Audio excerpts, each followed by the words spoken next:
Žiauri tikrovė. Kągi, kiek po ilgesnės pertraukos Žiauri tikrovė vėl pulso eteryje. Sveiki visi, 11 valandų ir 8 minutės Lietuvoje. Na, iš tikrųjų, turėjome pusantro mėnesio pertraukos, kol Aivaras susiruoš ir vėl jis kartu su manim. Labas rytas, gal reikia sakyti Aivarai. Labą dieną jau iš tikrųjų už lango. Mes sakė, iki 12 galima kalbėti labas rytas. Na, tai čia, kadangi mes ilgai galbūt mėgam kiti kiekvieną rytą, 6 turbūt pradeda, tai iš tikrųjų turbūt kol saulė šviečia jau diena, o kai jau nusileidžia arba pateka, tai rytas. Bet iš tikrųjų pats žodis rytas, įdomu, kad lietuvių kalboje veiksmažodis yra ryti.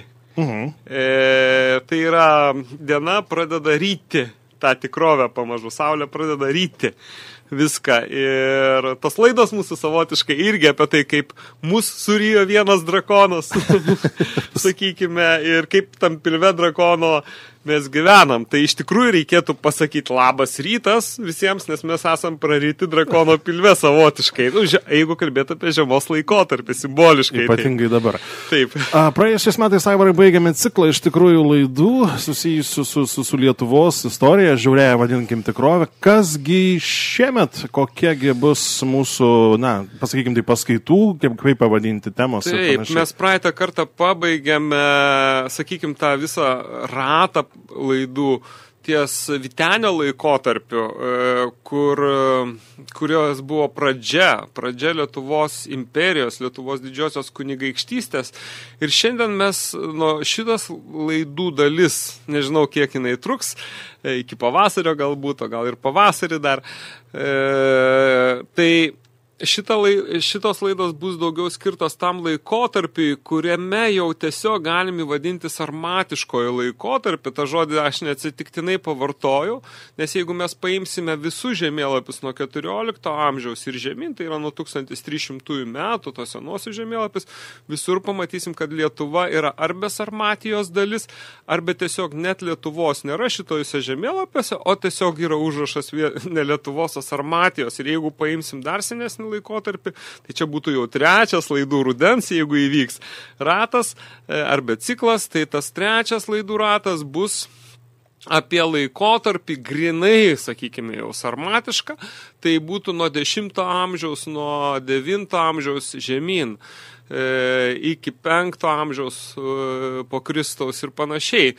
Tai ten, jeigu mes jau imsim to laikotarpio žinias, išlikusius istorinius dokumentus, mes rasime tik tai žodį Sarmatija. Jokių kitokių žodžių mes tiesiog nerasim. Ir visi mes todėl tą Lietuvos paminėjimo 1000-metį šventėm, kad jinai buvo paminėta 1009 metais. Tai dar nereiškia, kad jos nebuvo ir prieš tai. Bet jeigu mes Lietuvos pavadinimą ieškosim kartografijoje arba aprašymuose, nuometiniuose dokumentuose, mes jį rasim, labai jūs nustepsite, tai yra vienas iš senųjų Normandijos pavadinimų. Netgi karių lomo pavadinimas, bet jokių būdų ne šitas regionas, ne šitas kraštas, kuriame mes šiandieną gyvenam. Tas kraštas vadinosi Sarmatija tuo metu. Ir apie tai čia 3 laidų ratas, tai pavadinkim, kuris galbūt rudenį turėtų prasidėti. O šiandien yra tiesiog pradžia laidų nuo Sarmatijos, galim pavadinti, pabaigos, tai yra Karnėsios pabaigos, nes jeigu pasižiūrėsime, kas buvo kryžiaus žygiai, tai buvo milžiniška karinė jėga visos Europos. Kaip, sakykime, šiai dienai, įsivaizduokite, į Iraką įvedėm demokratiją. Iš tikrųjų įvedėm demokratiją, tiesioginė ta žodžio prasme. Žodžiu, vakarietiška demokratija arba ir panašiai. Tai vat su šita plėtra, tai buvo karinė plėtra. Tai kaip ir įvedimas demokratijos į Iraką, ar ne, buvo karinis. Tai taip ir į mūsų kraštą buvo bandymas įvesti karinį. Ir nelabai sėkmingas, skirtingai, sakykime, nuo Irako arba Libijos pavyzdžių. Tai kas per jėgą turėjo, įsivaizduokit, būti, kad atsilaikytų, įsivaizduokit, visai vakarų Europos galybei, visom jungtiniam Europos vakarų krikščioniškom, tom katalikiškom valstybėm atsilaikytų šitą valstybę. Tai turėjo būti mažiausiai lygiai vertę, o trupučiuką daugiau gali būti net ir šiokį tokį pranašumą turinti valstybę pagal sisteminį valdymą, sakykime, kažkokį tai paėmus. Tai mes einam į tą laikotarpį, kuriame pereinam šiandien tą laikotarpį, kuriame buvo bandoma ieškoti tos sistemos, to valdymo būdo, tos valstybės modelio, kuris būtų kaip gynybinis. Kaip gynybinis ir nuo Vytenio laikų, kaip aš paaiškinau, jisai tapo puolamuoju ir būtent dėl islamo, dėl ordos virtimo islamiškai iš budistinės, iš šamanistinės, lamaistinės, mes gavom, kad susiformavo Lietuvos imperija, Lietuvos didžioji kunigaikštystė įjungdama ir visą Rusiją. Ne, Rusija mus įjungia, bet mes Rusiją įjungiam. Ir tą reikia aiškiai apibrėžti ir to labai didžioji dalis istorikų bijo netgi tiesiai šviesiai pasakyti. Kaip Kudirka sakė, iš ko pažinsi Lietuvos inteligentą, iš kinkų drebėjimo. Tai jeigu kas bijo pasakyti, kad Lietuva įjungia Rusiją, tai ir kam kinkos pradeda drebėti, tai jūs iš tikrųjų esat Lietuvos inteligentai tada. Čia iš klausytojus. Bet kol tas modelis, kol šitas valdymo būdas buvo atrastas, buvo pakankamas chaosas valstybėje. Buvo ieškojimai, buvo pralaimėjimų to pačiu tuose ieškojimuose labai daug. Ir būtent apie tos ieškojimus, apie tos pralaimėjimus, tose ieškojimus, nežiūrint tai, kad tu išlikai vis tiek tvirtas, prarasdamas savo dalis kažkokias tai. Bet tas paaukojimas sudarė prielaidas Gediminui sukurti imperiją.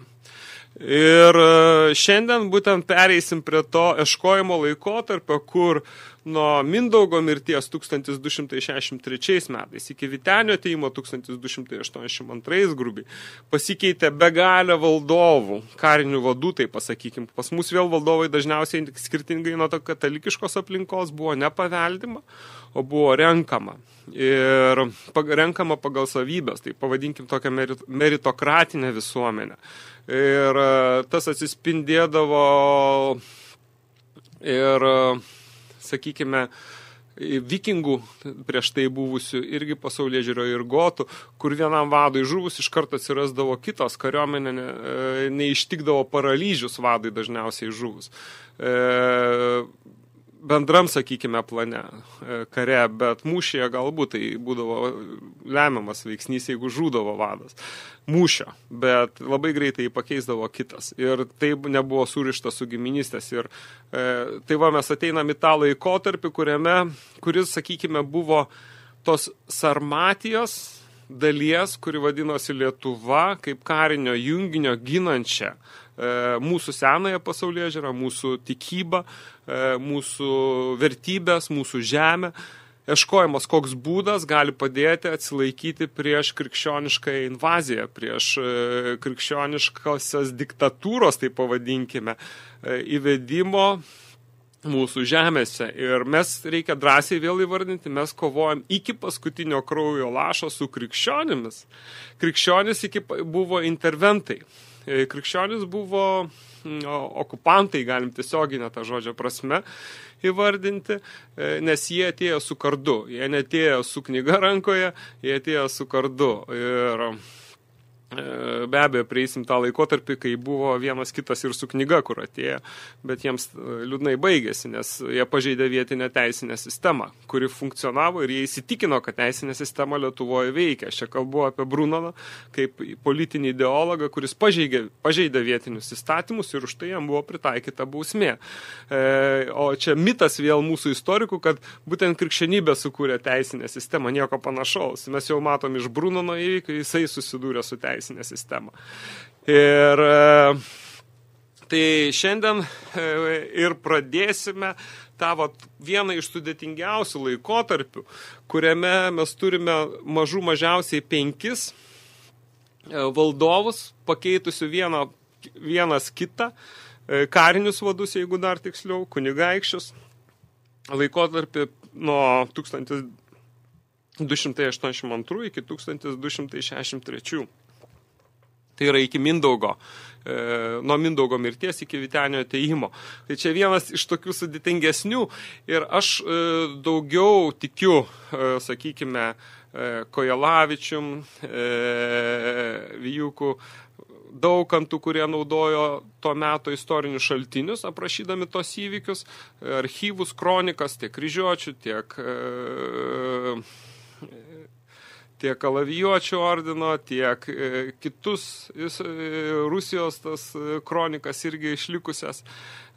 O mūsų šiai dienai vėl istorikai dažniausiai naudoja 20 arba 19 amžiaus konceptus, interpretacijos, kurios dažniausiai net jau nebesiremia istoriniais šaltiniais. Ir todėl kartais aš galiu ir suklysti vienu ar kitu metu, nes, pavyzdžiui, tos kronikos, sakykime, ar Rusijos pusiai, ar kryžiuočių pusiai kartais prasilenkia skaičiais, ar 1 ar 2 metais apsirinka. Kuri iš jų teisi, aš nežinau, čia vėl mūsų mokslininkai liktai prieja tam tikrų, yra mūsų istorikai, kad tam tik tai ta data ir yra. Bet jeigu pasižiūrėsim vėl, iš tikrųjų svarbiausia yra įvykis, o ne data. Svarbiausia įvykis, kas įvyko.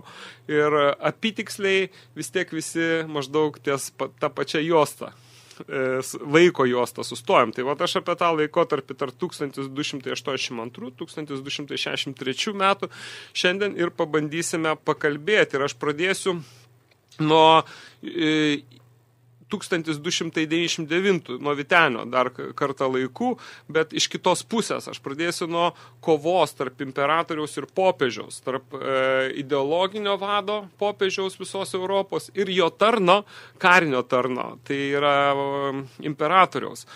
Ir Venecijos, būtent popiežius šiek tiek anksčiau jau turėjo įkurtą ne karinę, o popiežiaus valstybę. Ir taip iškilo ir Genuja, ir Venecija, ir kitų garsus miestai, tik dėka to, kad popiežius Šventosios Romos imperijos ribose atgavo tam tikras teisės ir tam tikri miestai būtent per popiežių suklestėjo. Ir imperatoriaus jau to prieisim, kaip gotai tapo visgi krikščionimis šie rudenį tik tai. Tai Venecijos Respublikos įvykiai yra irgi tiesiogiai siejasi su Šventosios Romos imperija ir kadangi būstinė kryžiuočių buvo Venecijai labai ilgą laiką, tai tas irgi ta kova tarp popiežiaus ir imperatoriaus Šventosios Romos atsispindėjo ir toj kryžiuočių veikloj ordino, kuri, kaip aš minėjau, buvo kiek įmanoma pašalinti iš Šventosios Romos imperijos valdymo centrų pačiame vidiniam valstybės, taip sakykim, tinkliai ir perkelti į pakraščius. Ir mes buvom tas karo pakraštys, kuris kovojom su popiežiaus armija. Aš tikiuosi, kad popiežius išleis bulę, per kurią priskirs visus kryžiuočius, visus vyskupus, visus popiežius laiminusius kryžiaus žygiaus prie velnio vaikų. Ideologiškai jie tai turi padaryti, jeigu jie nori pasitaisyti. Nenurašyti ant laikmečio reikalavo, bet nurašyti pagal savo teologiją prie velnio vaikų, visus kryžiuočius, popiežius laiminusius, vyskupus ir vienuolius, dar bandančius išteisinti tai. Tai o tai buvo vėl pasiekmė, sakykime, galbūt 2 pasaulėžiūrų. Sarmatiškosios pasaulėžiūros, kuri ir su moteriškumu kažkiek tai surišta, ir su gamta, ir su abstrakcija sugėrusią sinkretiškąją krikščionybę. Ir Ramovė, dar kitaip Romanova, irgi įdomus pavadinimas, yra dvejopi pavadinimai, bet jie eina kartu Romanova ir Romovė senosios šaltiniuose. Kad su ramybės vieta ir ten buvo kaip ir mūsų žinių centrinė buveinė, pagrindinė buveinė, kur teokratinė visuomenė panašiai kaip ir katalikiškoj pas mus valdė žiniai. Ir kaip aš apie Gediminą pasakojau, jau vėl priminsiu, kad iš tikrųjų ne Gediminas Vilnių statė, o žiniai, nes ir tai atsispindi tą mite. Gediminas sapnavo, o žiniai aiškino, ką jis turi daryti. Tai 1294 metais Ramovė Samogetijai buvo sunaikinta. Samogetija tai yra Žemaitija, o jeigu dar tiksliau kurioje vietoje, tai greičiausiai yra Rambovė, dar buvo vadinamas, arba Rambynas. Tai buvo keliaujanti šventyklą. Tai nebuvo, sakykime, viena pastovi vieta. Ją pagal aplinkybės perkeldinėdavo. Ir todėl romainiai ir dar kiti pavadinimai kalba apie tų šventyklų gausą arba tiesioginės sąsajas. Tai pats centras tų teokratinės visuomenės, kuris buvo perkeltas į Rambyną, 1294 metais buvo sunaikintas kryžiuočių ordinu. čia vėl surišta, kaip aš minėjau, su popiežiaus ir imperatoriaus ginčių tuo metu Europos Sąjungai Šventoje Romos imperijai, kur visa karinė galia buvo perkelta ant mūsų. Visa popiežiaus fanatiko armija atsidūrė mūsų pasienyje ir mes buvom jų žudomi ir turėjome kažkaip atsilaikyti. Ir jie sunaikino tą mūsų teokratinį centrą apie 1294 metais ir tai yra Rambino vietovė ir greičiausiai, kur toliau buvo perkelta, tai bus arba kažkur tai vieta prie Nevėžio, yra vienas iš, arba kita vieta gali būti Lopaičiai.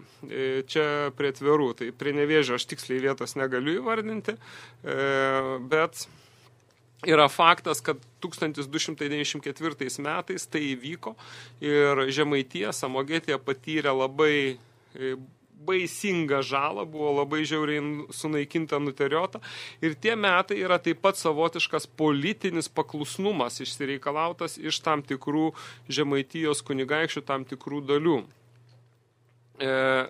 Bet tai buvo vėl pasekmė to, kad ordinai tarpusavį buvo jeigu pradžioje buvo skirtingi, tai buvo Livonijos ordinas arba Kristaus kalavijo brolių vienuolija ir Kryžiuočio arba Švenčiausios mergelės Marijos ordinas vienuolynas, tai 1289 metus jie politiškai apsijungė, kariškai apsijungė, pradėjo derinti nebe skirtingai veiksmus, o kartu. Ir vieni mūsų valstybė puolė iš šiaurės, o kiti puolė iš pietų. Ir gavosi gan sėkmingos tos operacijos, ko pasiekoje tas tapo įmanoma. 1294 metų šventyklos sunaikinimas ir Žemaitijos irgi politinės, sakykime, toksai politinis, simbolinis sutikimas paklusti jiems dėl to teroro. Ir tai vėl buvo pasiekmė 1285 metų sėkmingo įsitvirtinimo. Tai va čia yra pati didžiausia, nesisekė mums tame ieškojimų laikotarpyje iš vienos pusės kovoti. Nesisekė išlaikyti tų mūsų žemių, kurias mes vadinam baltiškomis, kurias anometinėse kartografijoje yra vadino sarmatiško žemės. Tai 1285 metai yra galima laikyti vokiškosios Prūsijos gimtimi, kai teutoniškosios Prūsijos, kai būtent tie du ordinai, Livonijos ir Kryžiuočių ordinas, Teutonų ordinas, įsitvirtina mūsų žemėse po žiauriaus genocido, po žiaurių karų, kurie be abejo buvo lydimi žiauriausio teroro, jie įsitvirtina ir tai yra tie metai, tas karinis įsitvirtinimas galima laikyti moderniosios Prūsijos, ta tokia, kuri ten 1552 berods metais ta modernioji gimė, kai ordinas panaikino dalis ordino panaikino savo veiklą. Tai 1285 metais pilnai jie įsitvirtina kaip konceptas, kaip savoka kažkokia, tai, kuri perima prūsų savoką ir teutonai pasivadina šitą savoką. Nes kai mes kalbėsim rudenį, aš papasakosiu, jie pasivadino ir buvo kurį laiką vadinamoji gotiškoji mūsų kilmės teorija. Tame laikotarpinai buvo ir tai dalinai atspindi tą faktą. Tai yra tie patys gotai, kurie išėjo iš mūsų naikinti Romos imperiją, bet perprogramuoti grįžo kaip Šventosios Romos imperijos kariai atgal į tas pačias žemės ir išnaikino tos, kurios siuntė toj pačioj Romuvoje. Ir šitie metai 1285 yra tos vokiškosios Prūsijos, teutoniškosios Prūsijos gimtimi. Ir vitingų luomas, tai yra tų karių, tai prūsų kariai buvo vadinami vitingais ir žodis vikingas yra kilęs būtent iš šito žodžio, o ne priešingai, nes archeologiniai radiniai ir kiti dalykai tai tik patvirtina, kad tai susiformavo tiek gotų judėjimas, tiek vikingų judėjimas, kažkur tai Sambijos pusiasalį, dabartiniai Kaliningrado srity. Tai va, tais metais 1200 vitingų luomą pakeitė teutonai, kryžiuočiai, katalikų teutonų vokiečių diduomenę, sakykime, jaunesnieji sūnus, kurie negaudavo paveldėjimo teisės iš savo vyresniųjų. Vyresnieji pasilikdavo kurt šeimas, o jaunesnieji išvažiuodavo žudyti prūsų, žemaičių, jotvingių ir panašiai. Pačių vytingų, to senojo karių luomo su Romos imperija, Šventąja Romos imperija, pareiga tapo karyba pirmose eilėse, kryžiuočių sudarytose daliniuose, čia tų, kas išliko gyvas ir kas nutarė būti sąjungininkai su jais. Ir baudžiamųjų dalinių, tokių kaip šunų vaidmuo, apie kurio žemaičiai savo skunde Konstanco susirinkime 1415 metais štai ką parašė. Vienuoliai po katalikų religijos kraiste vykdo visokias Dievo draudžiamas nedorybės. Štai matom prieš akis ir patiriame, kaip jie, mergelės Marijos broliai, prūsus, jau seniai pajungė į savo vergiją, bet jų neišmokė tikėjimų dalykų, užėmė jų žemės, gerybės ir paveldėtus turtus, jos įvedžia į skurdžią vergiją. Jos ir jų vaikus pajungė vergiškiams ir nuolatiniams darbams, kad sunku ir įsivaizduoti. Ruoždami žygius į svetimus kraštus į pirmas eilės stumia prūsus krauju lieti. Taip išmokytų žudyti, deginti bažnyčias ir kitas nedorybės daryti, kad už jos nėra žiauresnių barbarų. Jei mes kryžiuočius dėl to perspėdavom, jie atsakydavo, kad negali prūsų numalšinti, nes visada jie buvo žiaurus pogonis ir tais dalykais kryžiuočiai gyrėsi.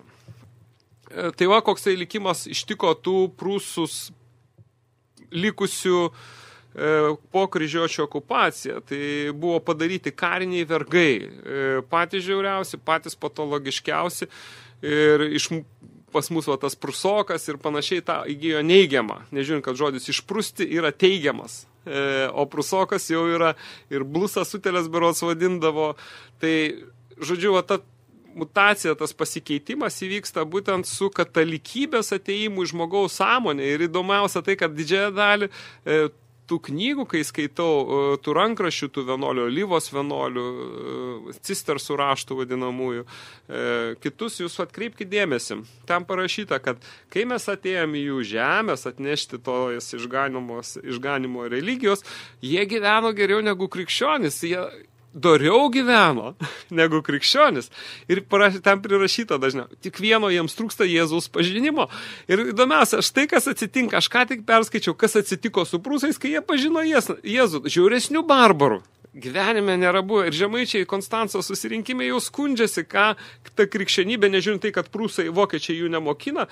Ir tai yra, sakykim, galbūt netgi savotiškai irgi krikščionybės nuzombinimo pasiekmė, kai žmogus praranda savo asmenybę, išryškėja kita asmenybė, sakykime, kokio Jėzaus Kristaus superstar iš Arabijos dykumų, kur nieko bendro istorinis Jėzus su to Jėzum, kur katalikų bažnyčia skelbia, greičiausiai neturi iš viso. Tai yra nieko bendro istorinis Jėzus su bažnyčios Jėzumi, mažai ką turi bendro.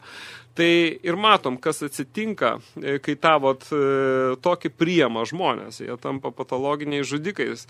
Todėl aš ir kalbėjau apie bulę pačioj pradžiai, kad Vatikanas turi išleisti bulę ir pasmerkti visus, priskirti prie velnio vaikų popiežius, vienuolius, vyskupus, kardinolus, kurie laimino ir toleravo, sakykime, šitą nesąmonę.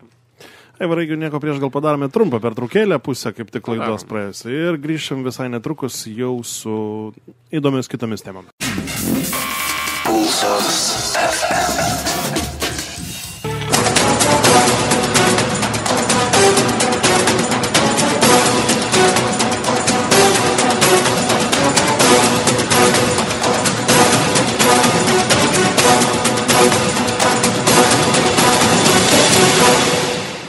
Žiauri tikrovė.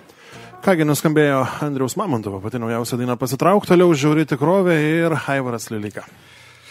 Taip, tęsiam. Tai tie 1285-1283 metai yra ypatingi ir tuom, kad per 62 karai, tiek metų truko nesiliaujantis karas Prūsijai. Įsivaizduokit, 62 metus, kiekvieną dieną, į metus suruošdavo nuo 1 iki 2 kartais, kai kuriais metais, ne kiekvienais, bet nuo 1 iki 2 kryžiaus žygių Europos Sąjungą į šitas žemes.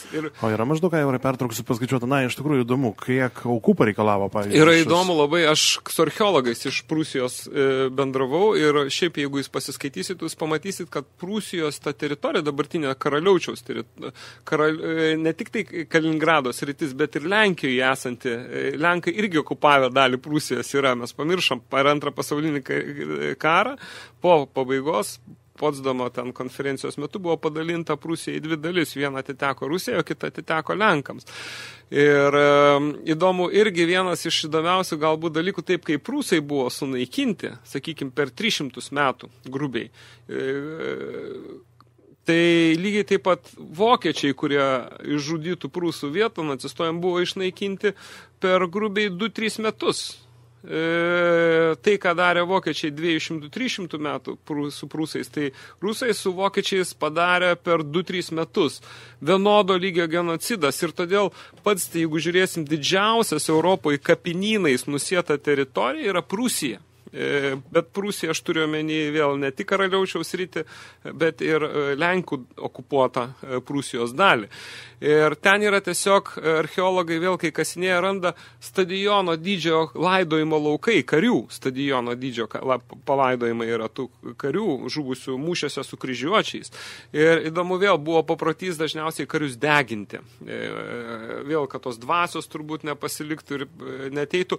Tai daug kur randama, kai degindavo karius, matosi, ir nepabaigdavo deginimo tuo jeigu yra pusiau sudegę kaulai, pusiau sudegęs įkapės, nepilnai. Tai padarė išvadą, kad panašu, kad vokiečiai, ne vokiečiai, o katalikai, nepamirškim, tai vėl ne vokiečių tauta žudė, o katalikų ideologija žudė žmonės Prūsijai. Ir tą katalikų bažnyčią dažniausiai bando iširsti, todėl aš dar kartą kviečiu atskirti popiežius nuo bažnyčiaus, atskirti vienuolius katalikus, kurie palaikė kryžiaus, inicijavo tos žygius. Jeigu jie neatskirs, jie yra visi velnio vaikai vienodi. Nes jie dalyvauja jų žygiuose iki pat šiol, nes jie pripažįsta, kad tai buvo teisėta, o jeigu tai yra neteisėta, jie turi atskirti.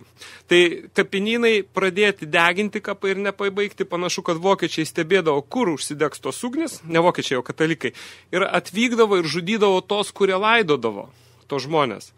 Yra tam vien iš tų kapų baisi istorija. Įsivaizduok, tu laidai savo tėvą žuvusi mūšyje ir staiga katalikas su peiliu atvyksta tave nudobė laidojant savo tėvą. Ir yra visiškai patologiniai dalykai, kuriais gyrėsi katalikų bažnyčia to meto. Ir jeigu jie tų patologinių dalykų neatskirs, tai kviečiu tiesiog gal net nevaikščiat žmonės tenai. Kaip tik popiežių pakvietė, tai yra galimybė išsireikalauti, kad jie atskirtų ten 5 popiežius, Inocentas III berods kryžiaus žygis inicijavo ir dar daugelis tenai vienuolių. Magistrai visi, sakykim, to ordino, tai yra visiška baisu, žinokit, aš galbūt kada atskirai vien suruošiu tos vieną kitą pasakojimą, kaip vykdavo tos skerdynės, nes jie tom gyrėsi savo knygose. Tai taip, kad iš tikrųjų ten, jeigu važiuosi, ten savotiškai kruvina prakeikta žemė, iki pačiai dienai jinai yra, galim sakyti, neišvalyta, nes mes ne prūsus prisimenu. Lenkai bando pasakyti, kad jie ten gyveno, rusai pasakyti, ne, buvo prūsai ir buvo pirmąją vokiečių sunaikinti ir tas galutinio sunaikinimo laikotarpis, o aš dabar tiesiog 1283 metai, tai yra 62 metus truko kryžiaus karai, 62 metus. Taip diena iš dienos, naktį iš dienos, teroras, žudynės ir karas, teroras, žudynės ir sunkiai įsivaizduoti, pavyzdžiui, Iraką kovojantį 62 metus. Mes matėm, kaip greit palūžo jie nuo mūsų demokratijos. Mes matėm, kaip Libija greitai palūžo. O čia šiuo atveju 62 metai ir prūsai atlaikė, bet atlaikė savo tautos sąskaitą, mes jų neturim gyvųjų tarpę šiai dienai kaip tautos, kaip reiškinio. Ir už tai tiesiogiai neša atsakomybę katalikų bažnyčia. Jie tegu neišsisukinė ir neapsimetinė, nes popiežius palaimino visą tą. Ir jeigu popiežius yra velnio vaikas, tai tegu ir įvardina, kad tas Inocentas III buvo tas nusikaltėlis tautai, žmonijai ir bažnyčiai, tegu atskiria nuo Dievo. Tada patikėsim, kad galbūt jie keičiasi. 1283 metais po tų 62 palūžus Prūsai tautai, kurie turbūt žuvo apie 60-70% visų gyventojų, mažiausiai. Čia aš mažiausiai sakau.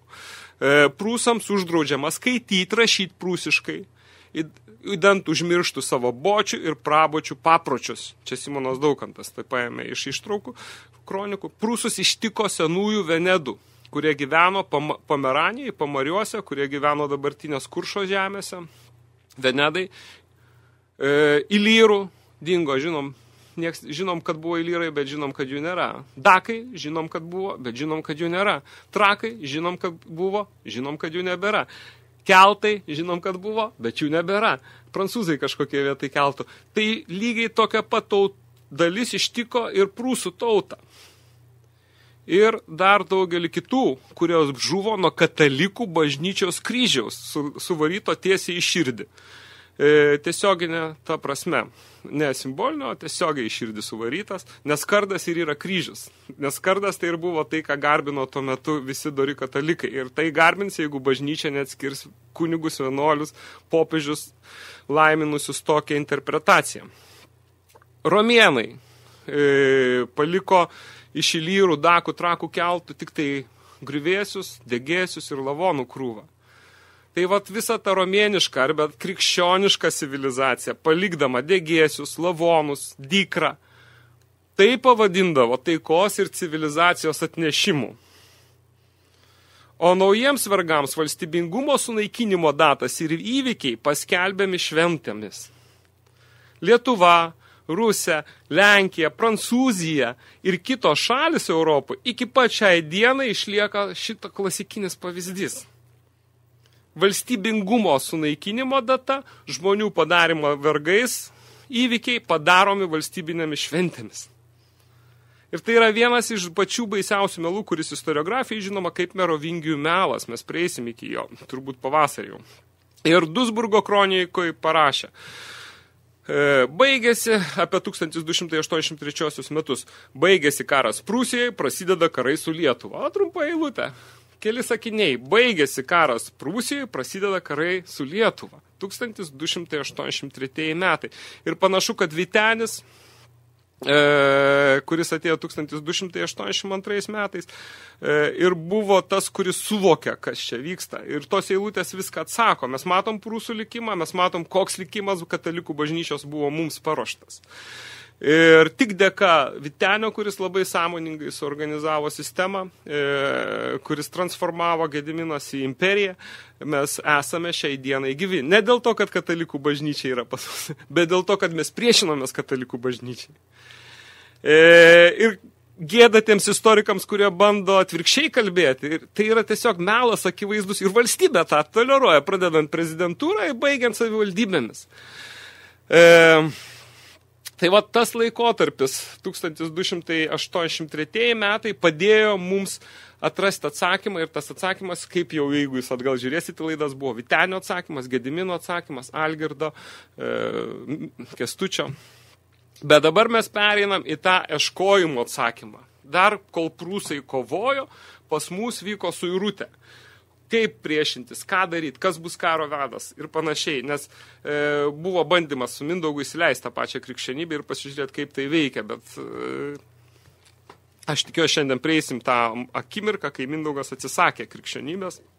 Bet mes nežiūrint to, kad jis atsisakė, vis tiek švenčiam jo karūnavimo bažnyčiai datą. Vėl yra visiškas melas ir visiška nesąmonė. Kaip tu gali švęsti, jeigu tu sąmoningai atsisakei alkoholio, buvai alkoholikas, sakykime, nuo 2 metus ar 3.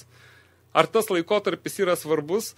Ar tas laikotarpis, kai tu alkoholio atsisakei? Tai taip, Mindaugas atsisakė to alkoholizmo, kuris vadinasi tuo metu ideologinio alkoholizmo, krikščionybės. Ir mes tą švenčiam. Vėl yra absurdas. Tai va, tas laikotarpis iki Vytenio, kaip aš sakiau, buvo vienas kunigaikštis po kito. Ir tai yra tokie tamsų savotiškai laikai. Bet galiu tiesiog keletą pavyzdžių, toks Pskovo Daumantas, kuris su Mindaugu kovojo. Jisai tapo Pskovo kunigaikščiu ir Pskovo valdovu, nes Mindaugas lygtai paėmė jo žmoną mirusią savo žmonos vietą. Ir jisai įsigijo priešininką. Tai vėl apie Mindaugą irgi daug pasako. Kad savo draugo žmoną pasiėmė į žmonas ir kovojo su 2 lietuviai, tarpusavį kovojo, vienas Pskovės sėdi, kitas sėdi Gardinė arba Kernavėj arba Vorutai ir iš ten vykdo tarpusavio kovas, vietoj to, kad padėtų žūstantiems prūsams. Ne, tuo metu Lietuvos armijai vyko tarpusavio ginčiai. Kaip ten pas jūs, Panevėžys, sako, strėlkės ar kaip tenai. Tai, žodžiu, mes susiduriam, tas laikotarpis labai panašus į tai, ką teisingai aš tą žodį pavartojau. Nu, girdėtas, bet nelabai, kaip pasakyti... Tai yra toksai gatvės tų žargonas. Tai dar galima dėti kabutės, dar toks būna, čia jau turbūt lietuviška, rasborkės. Čia irgi rusiškas. Tai, tai labai gerai, jo. Tai ta prasme, aiškinimaisi tarpusavį visų įmanomų ginklų pagalba. Bet tame laikotarpį vis tiek dar žemės visos neapjungtos, dar visi ieško to karo vado tinkamo ir žemgaliai to laikotarpį vis tiek buvo dar tos gentis, sakykime, kurios sąlytyje ar su kalavijuočių ordinu, ar sąlytyje su kryžiuočių ordinu toliau vyko ta necentralizuota pakankamai, necentralizuotas pasipriešinimas genties ribose tam tikros. Taip žemgaliai kartu su samogetais arba žemaičiais 1283 metais, nes jie ėjo iš šiaurės į mūsų pusę, pietose mes prakišom, prūsai buvo išžudyti. Ir čia šiaip prieisim prie Mindaugo politikos, tik dėka Mindaugo politikos tai buvo įmanoma. Tik tai dėka tos karūnos, kurios mes vėl gavimą švenčiam, nežiūrint, kad atsisakė. Ir dėka tos karūnos prūsai žuvo. Ir tai vėl, kaip aš ką tik paminėjau, mums pačios gėdingiausios datos išryškinamos, kad mes gėdoje savo smirdėtumėm, skęstumėm ir būtumėm nesąmoningi. Taip, žemgaliai su žemaičiais iš šiaurės einančius kryžeivius sunaikina vieną iš armijų ir ten to metu žuvo 33, pavyzdžiui, broliai, kiekvienas jų turėdavo šiaip pagalbininkų iki 100, tai už to 33 slepiasi greičiausiai kokie 3330 mažiausiai karių, bet jeigu dar pažiūrėti, jeigu tai būdavo kryžiaus žygis, dar pagalbininkai ateidavo, tai tas visas išvirsdavo iki 3000, 4000, kai kuriais atvejais iki 18 000 karių. Tai vat vienas iš didesnių mūšių ir tos didesnius mūšius visgi laimėdavo mes terorą, bet va tas nuolatinis kasdieninis teroras laimėdavo prieš mus, bet sutelkę pajėgas mes vieną kitą mūšį laimėdavom. Prieš Vytenį buvo Traidenio laikotarpis ir Traidenis būtent kaip, sakykime, galbūt tos Mindaugo, jau blaivėjo Mindaugo politikos nuo 1261 iki 1263 metų iki jo mirties, tas Traidenis būtent pašalina Daumantą, kuris jau ėjo su pravoslaviškąja Rusija, su ortodoksiškąja Rusija, jau bizantiškąja, jeigu dar tiksliau įvardinti. Ta pati Rusija jau nebe rusams priklausė, ta pati Rusija priklausė Bizantijoje ir su Bizantija susijusiems pirkliams arba bankininkams, su Bizantijos imperija. Tai Traidenis, būtent įveikdamas Daumantą, tai irgi 1863 to laikotarpio iki Vyteniškojų 62 yra įtvirtinama visgi savarankiška, sarmatiška, jeigu tai pavadinkim, ta Lietuvos konceptas idėja, pasirodo, kad jinai gali gintis. Tai va, Traidenis yra tom svarbus, parodydamas, kad visgi pamažu apsijungiant mes galim atsilaikyti prieš tą ideologinio viruso, žinoma, kaip krikščionybė, skvarbą į žmonių sąmonę. Ir be abejo, reikėjo dar kovos ir su Lenkais prisidėjo. Ne tik tai iš šiaurės ir pietų einančiais katalikų kryžiuočiais, bet taip pat ir Lenkais, apie jos irgi daug pasakosim šitam rate cikle, nes tai yra polovcai. Tai yra Lenkai, yra polovceni, polovcai. Iš viso, kuriems popiežius padovanoja irgi žemės, Sarmatijos, ir tai yra teiviai iš maždaug dabartinio Krasnodaro krašto, iš Kubanės, iš tų kraštų, polovcai. į tą žemės ir kadangi popiežius jiems padovanojo, tai jie irgi bandė įvesti tą Dievo karalystę iš be abejo gyvybių sąskaitą. Tai Lenkai irgi užpuolė Jotvingių žemę, tai dabartinės Brasta, Brest-Litovskas tas vadinamas, tai, sakykime, Ukrainos, Lenkijos ir Baltarusijos pasienį riba, kampas. Tai va toj vietoj gyveno Jotvingiai ir Traidenis, centralizuodamas visą armiją, bandė išauginti tą karių kartą, kuri ir išaugo su Vyteniu, išaugo su Gediminu, bet Lenkams įsiveržus į Jotvingių žemę, Jotvingiai tai buvo irgi mirtininkai, kaip ir prūsai. Jie išnyko kovose, mes jų nebeturim kaip reiškinio, nes jos išžudė tie patys krikščionys, tie patys katalikai ir pravoslavai, tik tai iš dviejų dalių. Tai vat, kai Lenkai įsiveržė į Jotvingių žemę, Traidenis su tą auginamais kariais jau, kurios panaudojo 100% Vytenis su 14 000 raitelių, kai yra parašyta, užima Liublino žemę. Įsivaizduojat, kur yra Liublinas? Beveik dabar Lenkijos, arčiau Vokietijos tenai, ar ne? Beveik Lenkijos net ne vidurys, o jau arčiau Vokietijos čia. Tai vat lietuviai su Traidenio, tas 14 000 karių užėmė Liublino žemę. Ir be abejo, nusiaubdavo vienas kitą tenai, nes tie išveždavo iš mūsų žmonės ir turtą, mes išveždavome, susigražindavom, ką jie pavogdavo. Taip Traidenis grįžtantis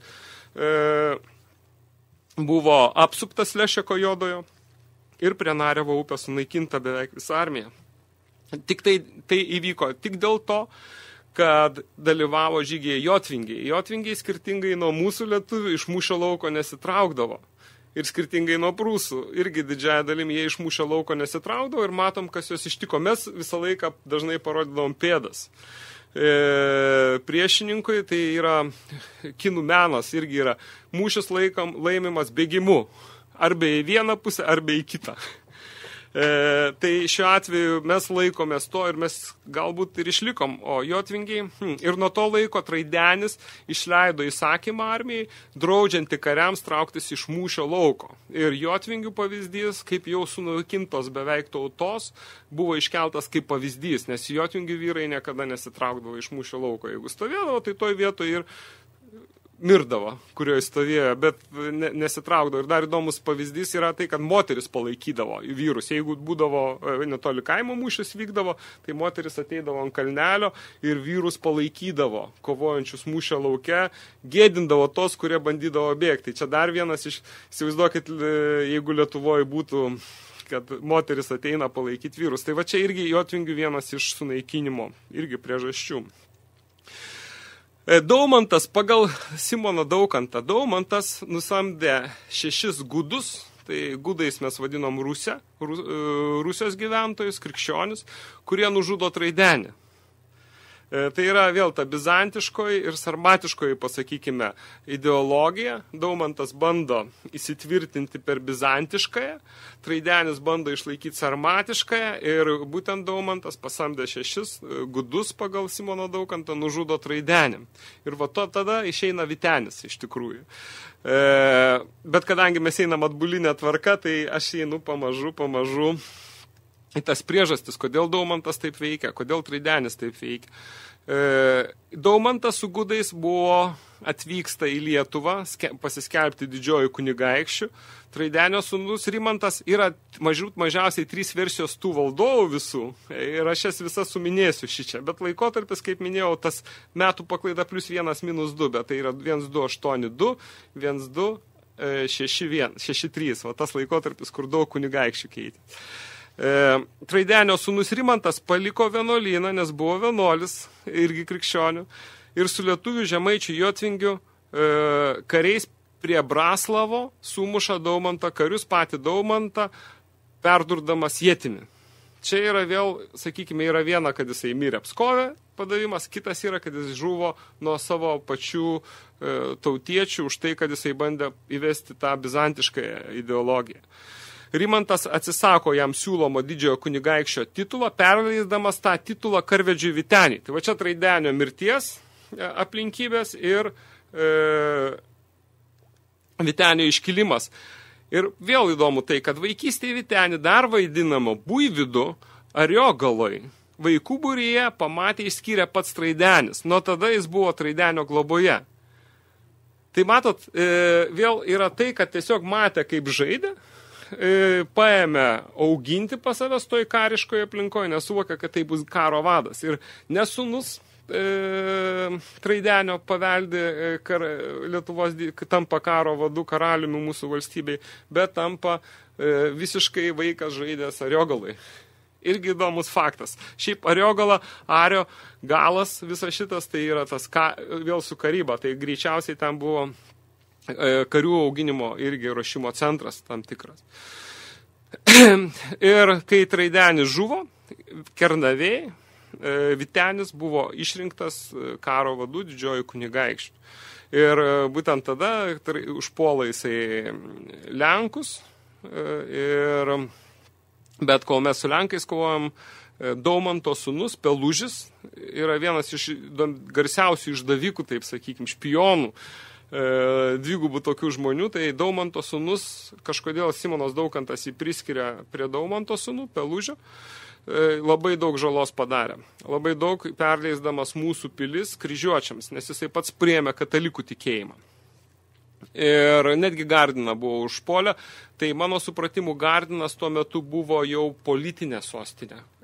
Kernavė daugiau gal buvo kažkoks tai karinis kurį laiką, o politinis visgi tapo Gardinas. Ir tai yra nuo Mindaugo karūnavimo ne Vortai, vieni sako, kad Vortai, bet yra ir kiti šaltiniai, kad Gardine buvo karūnuotas. Tai čia tik dėl to, kad Lietuvos Respublikoje teritorijai galimai Vortai yra, tik dėl to mes, bet Lietuvos Respublika yra trupučiuką didesnė, jeigu mes prisiminsim 1921, 22 metus, 18 metus, tai yra Gardinas, yra Lietuvos Respublikos teritorija, tik tiek, kad mūsų prezidentė Kinkas drebina ir bijo apie tai kalbėti. Kaip ir Punskas, kaip ir Suvalka yra Lietuvos Respublikos teritorija. Jeigu mes pripažįstam galiojančius aktus teisinius, jeigu nepripažįstam, tai be abejo, tai bus kitų respublikų teritorija. Taip. Porą minučių turime. Porą minučių turim tik tai. Tai tada į kitą laiką perkelsim Traidenio valdymo laikotarpį. Ir aš taip kažkaip tai mačiau, galbūt kiekviena, kadangi mūsų tauta susiduria su tokio išlikimo klausimu šiai dienai, aš galvojau pabaigoje kiekvienos laidos pabrėžti du dalykus, kurios turi atminti visi klausytojai, išryškinti ir nepamiršti. Du dalykus, kurios turi visi atminti. Tai yra tautos ir valstybės pažangos priemonės turėtų būti. Pirma priemonė yra žemė su jos turtais, yra Lietuvos ūkio pamatas. Žemė yra mitybos, o ne spekulacijos priemonė. Jos valdyti negali tas, kas iš jos negyvena. Lietuvos žemė yra mūsų nuosavybė, todėl mes jos neturim parduoti užsieniečiams. Čia vienas tautos pažangai, tautos raidai ir valstybės. Svarbiausias. Antras yra pasaulėžiūra. Kurkime ir laikykimės bendros pasaulėžiūros. Tai va, kiekvieną radijo laidą aš pabandysiu baigti šitais dviems, nes jeigu mes nesilaikysim, nesieksim šitų dviejų, mes tapsim istoriją, kaip tapo jotvingiai, kaip tapo prūsai. Nauja tradicija irgi gražu. Kągi, dėkui už šiandien, susigirdėsime kitą penktadienį nuo 11 valandos Pulso eteryje. Iki, nesušalkit. Pulsas FM.